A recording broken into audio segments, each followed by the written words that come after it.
Hey guys, welcome to week 5 of my 52-week challenge, and I have to admit I'm a bit frustrated making this video because it's been another shitty week and I don't have a huge amount of progress to report.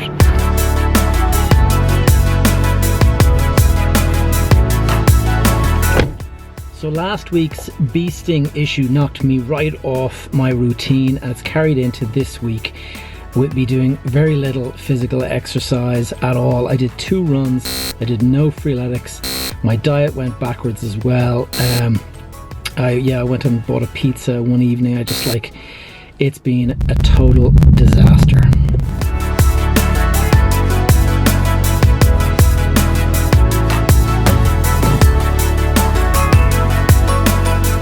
Rather than report on every individual fail this week, I thought I'd do a little analysis and find out where did it go wrong and how can I stop it.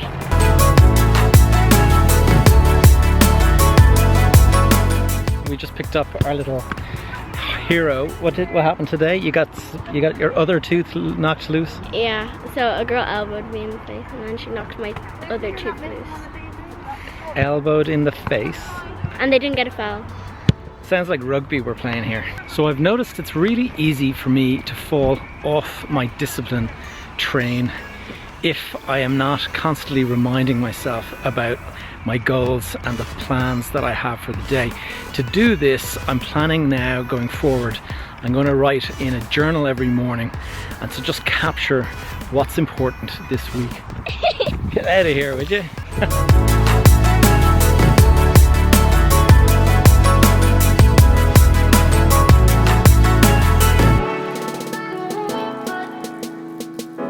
All this talk about fails and stuff got me thinking, so I'm going to the gym. So as I was saying a little earlier, I'm going to start my mornings with a quick reminder of the goals for the day ahead.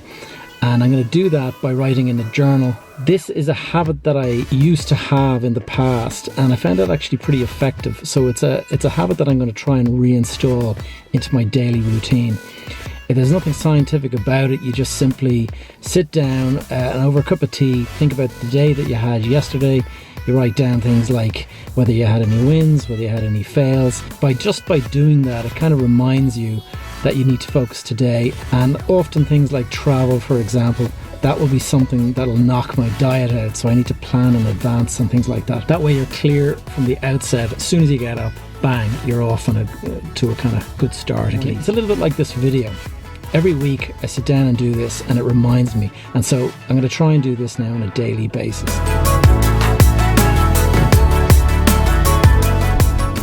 So I was just reading some of the comments on my Facebook when I posted this video, and it's really encouraging. Thanks so much guys for the few of you that are actually watching this video and find it interesting or entertaining. It's really encouraging for me to know that some of you are actually enjoying this stuff. It's hard to know sometimes if anyone's watching it, if anyone finds it interesting. Am I kind of like talking to myself, or am I having this kind of conversation? So thanks guys, I really appreciate it.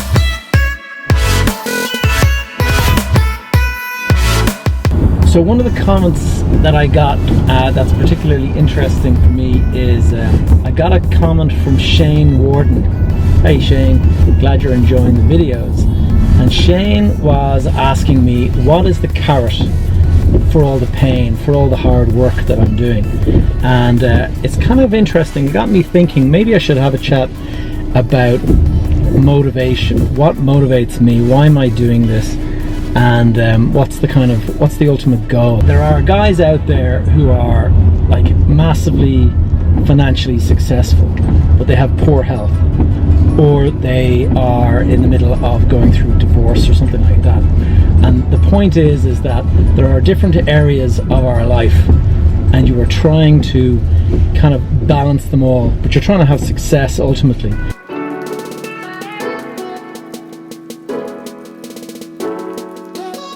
Now this is something I've been guilty of in the past myself. I have gone through stages where I'm super focused on work and my health goes out the window.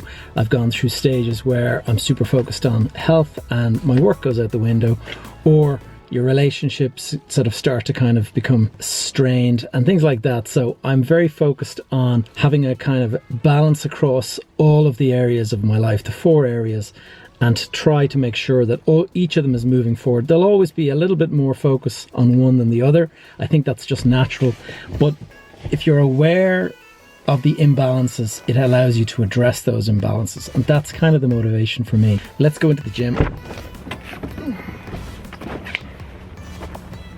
By the way, I just uploaded the latest Rubik's Cube challenge. I did it now. I've gotten it down. The one that I just did was like 6 minutes 54 seconds, but I've actually done it off camera in 5 minutes and 37 seconds. So it's coming down, it's getting closer and closer. I still need to practice more. I want to get it under 5 minutes. Have a look at that video, by the way. It's up there. One of the interesting things about doing this for 12 months is that the gym is under construction at the moment. They're renovating the place, and by the time this video is, a year in, it should be fully finished and I should be going to the new gym.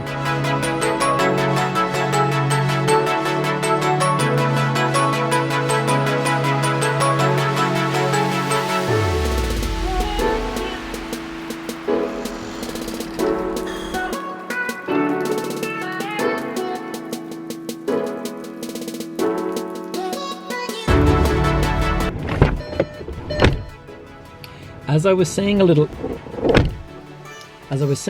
earlier, okay, so I am going to start, as I was saying a little earlier, by writing in a journal, and for fuck's sake.